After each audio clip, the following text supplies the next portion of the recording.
Your bank does not hold your funds physically. I want you to grasp this before I describe what is occurring currently. The funds you placed into your checking account, your savings account, your certificate of deposit, the bank does not store them. They loan them out. They invested them. They utilized them to create returns for their shareholders. What they maintained on premises is a portion, a small portion. And what is occurring currently in the banking system should interest every single American with a bank account. I am going to guide you through the 4 layers of considerations regarding your funds right now. Then I am going to demonstrate the 3 strategies I am personally implementing with my own finances to remain prepared. And at the conclusion, I am going to reveal something most financial advisors will rarely share with you: how to organize your accounts to maximize FDIC coverage. Remain until the conclusion, because that information alone could protect you hundreds of thousands of dollars if certain banking changes occur unexpectedly. Let us begin with the foundation, because most people have never been informed how their bank actually operates. Layer 1, fractional reserve banking. When you enter your bank and deposit $100, you probably believe that $100 goes into a vault somewhere with your identification on it, that the bank is storing your funds for safekeeping, that when you return next week or next month or next year, your $100 will be positioned right where you placed it. That is not what occurs, not even close. Under the fractional reserve banking system, your bank is legally permitted to loan out the vast majority of your deposit the moment you provide it over. They might retain $3, they might retain $10. The remainder goes out the door as mortgage loans, auto loans, business loans, and investments. Your $100 becomes someone else's mortgage payment. And when that person deposits the payment into their bank, that bank loans out most of it again, and so on and so on. This is called the money multiplier effect. Your original $100 deposit can create $800 or $900 worth of loans across the banking system. The banks profit on the interest from every single one of those loans. You receive a fraction of a percent in your savings account. They receive the spread on everything else. Now, this system has been in place for centuries, and it operates perfectly fine under one condition. That condition is confidence. As long as depositors trust their funds are secure, as long as no one worries, as long as withdrawals occur at a normal pace, the math functions. The bank always has sufficient cash on premises to cover the people who arrive on any given day. But when confidence wavers, the system wavers with it. And we do not have to reference the Great Depression to observe this occur. We witnessed it in 2023. Silicon Valley Bank was the 16th largest bank in the United States. $48 billion in deposits departed the institution in a single day. $48 billion in 24 hours. The bank had been functioning for 40 years. It ceased operations in 72 hours. First Republic Bank, over $100 billion in deposits, departed in the first quarter of 2023 alone. The bank was taken by regulators and transferred to JP Morgan Chase, Signature Bank. Same situation. Customers lost confidence. They withdrew their funds. The bank could not cover the withdrawals. It ceased operations. 3 banks over $500 billion in combined assets dissolved in a matter of weeks. And here is the aspect worth noting carefully. In March of 2020, the Federal Reserve made a decision that most Americans never learned about. They removed the reserve requirement entirely. Prior to that, banks were required to maintain at least 10% of certain deposits in reserve, 10 cents on every dollar. Not substantial, but something. The Federal Reserve reduced that requirement to 0.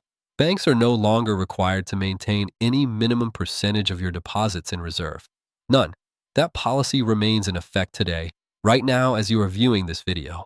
So when I explain your bank does not possess your funds, I am not overstating. I am not being theatrical. I am describing the legal structure under which every bank in America currently functions. Layer 2, resolution mechanisms. Now, let me describe what occurs when a bank actually experiences difficulties, because this is where most Americans encounter an unexpected situation. Most people have learned of a bailout. That is what occurred in 2008 during the financial crisis. Banks made poor decisions. They lost billions. And the federal government intervened with $700 billion of taxpayer funds through the Troubled Asset Relief Program known as TARP to assist them. The public was concerned. The bank continued. The taxpayers covered the cost. What most Americans have not learned of is a bail-in. A bail-in is the opposite of a bailout. Instead of taxpayer funds assisting the bank from the outside, the bank assists itself from the inside using depositor funds. Under the Dodd-Frank Wall Street Reform and Consumer Protection Act of 2010, if a systemically important financial institution is experiencing difficulties, regulators at the FDIC can place it into a process called orderly liquidation. During that process, the bank has the legal authority to convert depositor funds into bank equity. Let me state that again so it is absolutely clear. The bank can take the cash in your account and convert it into shares of a struggling bank. You arrive with a checking account. You depart with stock in a company that is experiencing challenges. That is a bail-in. Now, if you believe this is theoretical, if you believe this has never actually occurred, let me reference Cyprus in 2013. The Bank of Cyprus was experiencing difficulties. The government and European regulators implemented a bail-in. Depositors with more than 100,000 euros had 47.5% of their funds above that threshold converted into bank equity. Nearly half of their funds above the insurance limit was converted overnight. People discovered, and nearly half their life savings was transformed, converted into shares of a bank that nobody wanted to own. That was not distant history. That was 13 years ago in a developed Western-aligned economy, and the legal structure that allowed it to occur exists in the United States right now under Dodd-Frank. Now here is the critical element. Deposits under $250,000 per depositor per bank per ownership category are protected by FDIC insurance. If your bank experiences difficulties and your balance is under that limit, the FDIC intervenes and makes you whole, usually within a few business days.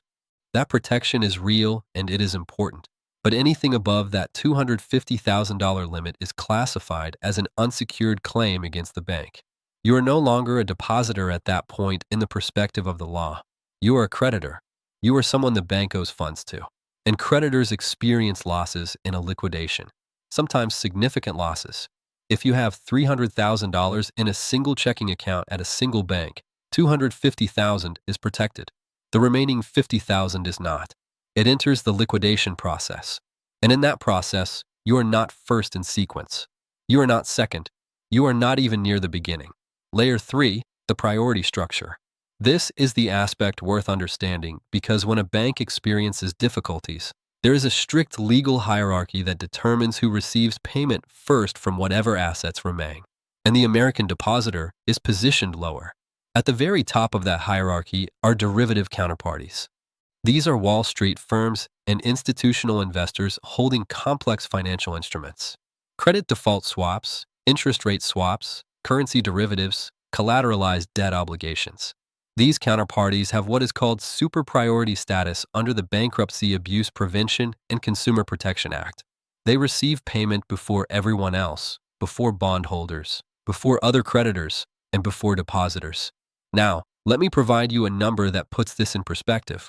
The 5 largest banks in the United States, J.P. Morgan Chase, Bank of America, Citigroup, Goldman Sachs, and Morgan Stanley, collectively maintain over $200 trillion in notional derivative contracts. $200 trillion. The entire gross domestic product of the United States is approximately $29 trillion. The derivative exposure of just 5 banks is nearly 7 times the entire economic output of the country.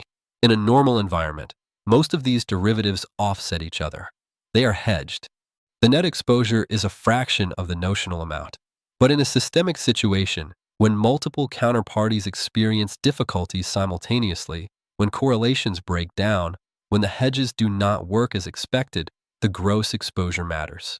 And that exposure exceeds everything else on the balance sheet. Below derivative counterparties come secured creditors. These are lenders who maintain collateral against their loans.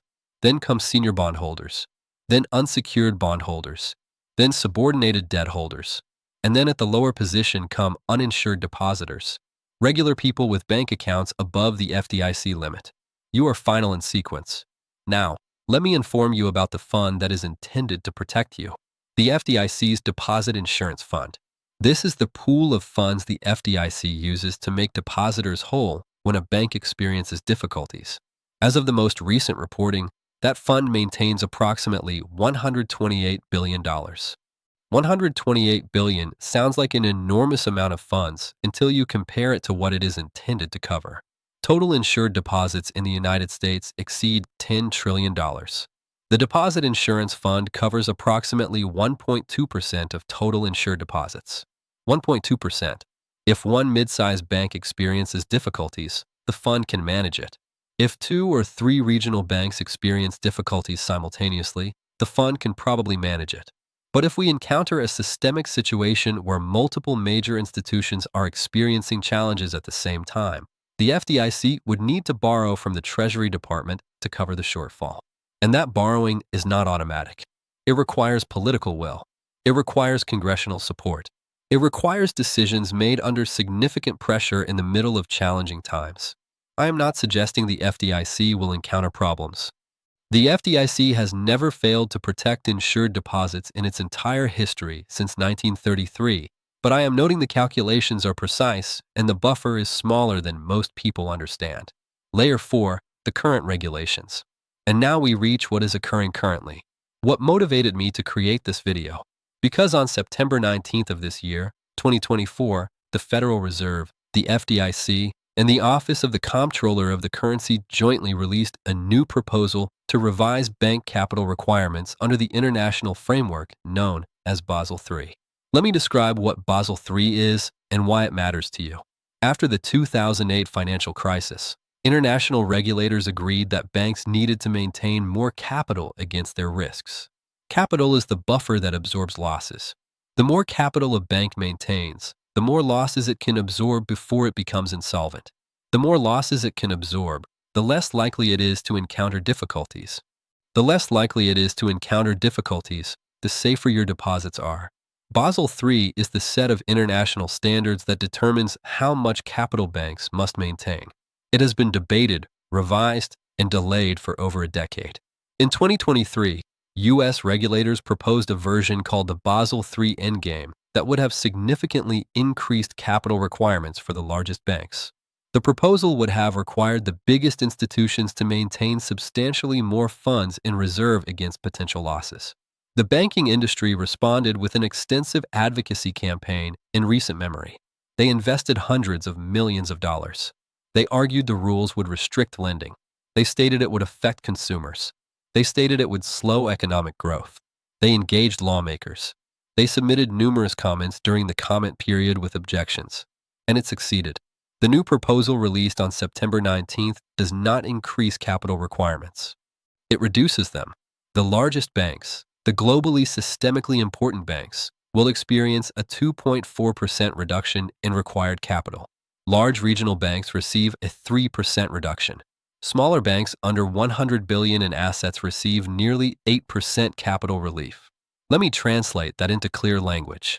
During a period of notable global economic dynamics, with energy prices experiencing volatility, with international shipping routes experiencing adjustments, with global equity markets experiencing corrections since recent years, with various international developments occurring, regulators just informed the biggest banks in America that they can maintain less funds against potential losses.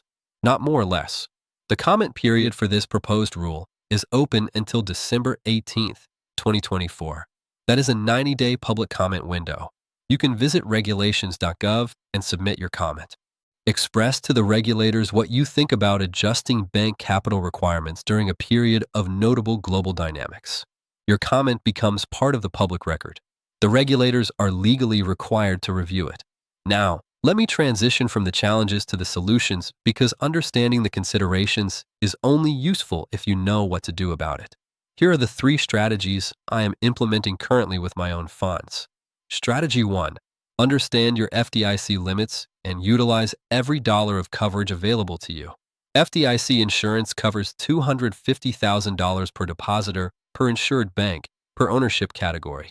Most people hear $250,000 and think that is the maximum they can protect at a single bank. That is incorrect.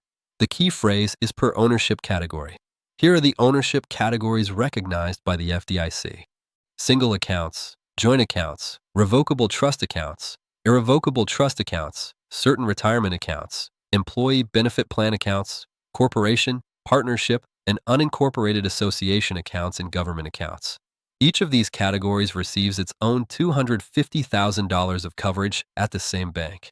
Let me demonstrate what this means in practice. Say you are married. You have an individual checking account that is covered up to $250,000. Your spouse has an individual checking account that is another $250,000. You have a joint account together that is $250,000 per co-owner. So $500,000 total for the joint account. You have a revocable trust account naming your spouse as beneficiary. That is another $250,000. Your spouse has a revocable trust account naming you as beneficiary. Another $250,000. That is $1.75 million in FDIC coverage at a single bank for one married couple without opening an account at a second institution. If you add payable on death designations with multiple beneficiaries, the coverage expands even further. Each unique beneficiary in a revocable trust or pod account adds another $250,000 in coverage. Visit the FDIC website at fdic.gov and utilize their electronic deposit insurance estimator. It is complimentary. You enter your account types, your beneficiaries, and your balances, and it calculates your exact coverage. Do this today, not next week. Today.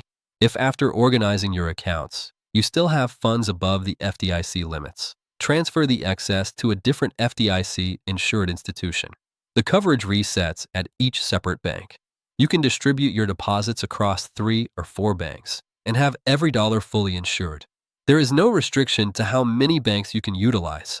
Strategy 2. Diversify beyond the banking system entirely. This is the strategy that most financial advisors rarely discuss because it does not generate commissions for them. United States Treasury securities, Treasury bills, Treasury notes, and Treasury bonds are backed by the full faith and credit of the United States government. They are not maintained at a bank. They are not subject to resolution provisions. They are not part of a fractional reserve system. They are direct obligations of the federal government. You can purchase Treasury securities directly through treasurydirect.gov. No broker, no middleman, no fees, no commissions. You establish an account, link it to your bank, and purchase Treasury securities directly from the United States government. Short-term Treasury bills, those maturing in 4 weeks to 1 year, are currently yielding over 4%. That is competitive with or better than what most savings accounts and certificates of deposit are offering. And your funds are not positioned on a bank's balance sheet. They are not being loaned out. They are not exposed in a resolution. They are backed by the taxing power of the United States government. For retirees, Treasury securities serve another important function. They are exempt from state and local income taxes. If you reside in a state with high income taxes, the after-tax yield on a Treasury bill can be significantly higher than the after-tax yield on a bank CD offering the same rate. I am not suggesting you withdraw all your funds from banks. You need a checking account for daily transactions. You need liquidity for emergencies. But the portion of your savings that you are not utilizing day to day, the portion that is positioned in a savings account earning a fraction of a percent, consider whether those funds would be better protected and better compensated in Treasury securities. Strategy 3. Conduct a comprehensive review of every account you own. This is the step that requires the most effort but provides the most protection. Review every financial account you have. Every checking account, every savings account, every certificate of deposit, every money market account, every brokerage account, every retirement account, every annuity, every life insurance policy with cash value, everything. For each account, answer these questions. What institution maintains these funds? How much is in the account? What type of insurance protects it? Am I within the coverage limits? And who is listed as the beneficiary? Let me describe why each of those questions matters. What institution maintains the funds? You need to know whether your bank is FDIC insured. Most are, but not all. Credit unions are insured by the National Credit Union Administration, the NCUA, not the FDIC. The coverage limit is the same, $250,000, but the insuring entity is different. Make sure you know which one applies to each of your accounts. How much is in the account? You would be surprised how many people do not know their exact balances. Interest accumulates, dividends get reinvested, balances increase over time. An account you opened with $100,000 5 years ago might now contain $260,000. $10,000 of that is uninsured, and you might not even realize it. What type of insurance protects it? Bank accounts receive FDIC coverage. Credit union accounts receive NCUA coverage. Brokerage accounts receive SIPC protection, which is different from both. SIPC covers up to $500,000 in securities and $250,000 in cash if your brokerage firm encounters difficulties. But SIPC does not protect against investment losses. If your stocks decline 50%, SIPC does not assist. It only assists if the brokerage firm itself closes and your assets are missing. Am I within the coverage limits? This is the calculation you need to perform for every single institution. Total all your accounts at each bank by ownership category and compare the total to the FDIC limit. Perform the same for credit unions with NCUA limits. Perform the same for brokerages with SIPC limits. Who is the beneficiary? This matters for FDIC coverage because beneficiary designations can create additional ownership categories. A payable on death account with 3 named beneficiaries receives $750,000 in coverage at a single bank, $250,000 per beneficiary. If you have not reviewed your beneficiary designations in the recent few years, review them now. Life changes. People get married, people get divorced, people pass away. If a named beneficiary is no longer living, that coverage category may no longer apply.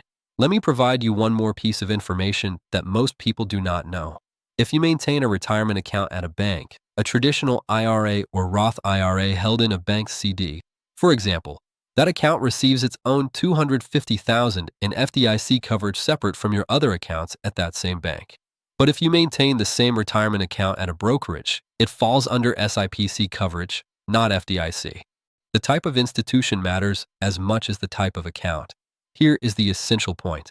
The banking system is not designed to protect you. It is designed to function. And it functions effectively when everything is stable, when confidence is strong, when markets are steady, when the global economy is predictable. We are not in that environment currently. Energy prices are experiencing significant movement. International shipping routes are experiencing adjustments. Global shipping is experiencing changes. Equity markets around the world are experiencing volatility. Various international developments are occurring. And during all of this, regulators just informed the biggest banks in America that they can maintain less capital against their risks, not more. I am not suggesting you panic.